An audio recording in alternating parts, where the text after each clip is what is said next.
Reassess versus Guo, Ottawa, 2007. This continues on the theme of bishops of opposite color.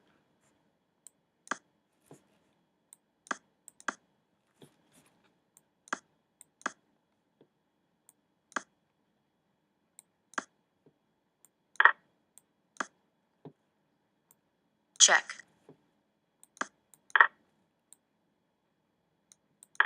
Queen defends the rook.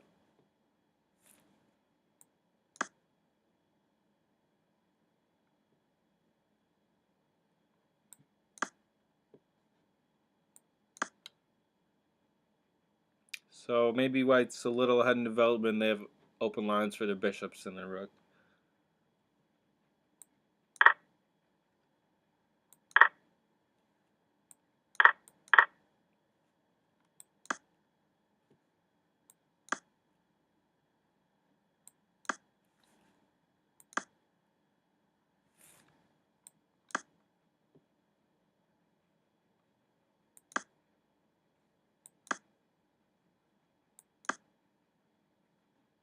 Threading the fork.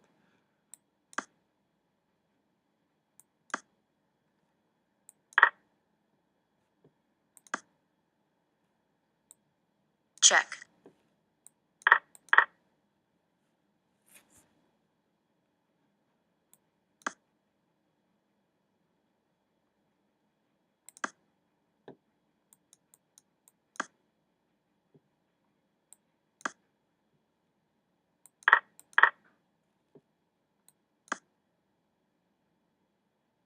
I'm actually, for some of the last few lectures, I've been using a different mic so you can hear the piece exchanges, so I don't know. If the sound quality is better in either one, just let me know, but I might switch back to the other mic.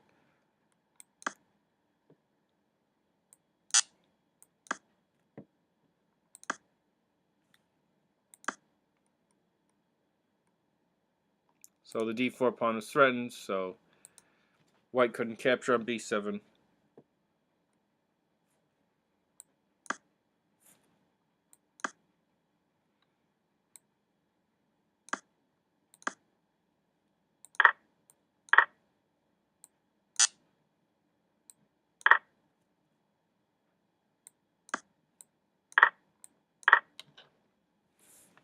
It's clear that bishops of opposite colors can be a real problem for the superior side. If you have an extra pawn or two and feel that opposite colored bishops might make the winning process a nightmare, then go out of your way to exchange one of the bishops.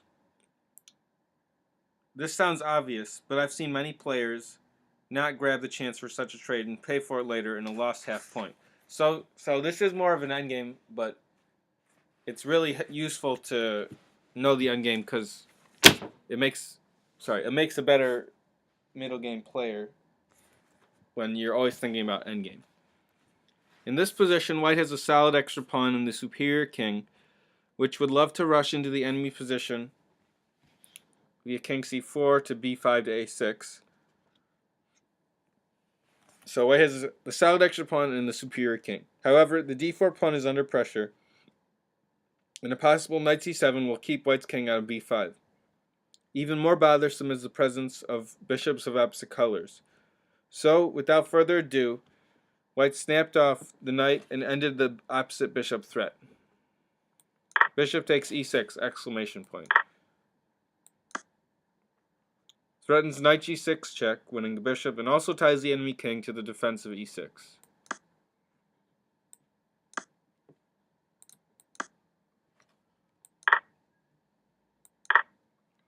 Not a happy move, but bishop takes e5, knight g6 check, followed by knight takes e5, leads to a hopelessly lost king and pawn endgame. Check. 1-0. No muss, no fuss. Getting rid of the opposite colored bishops made the whole winning process smooth and worry-free.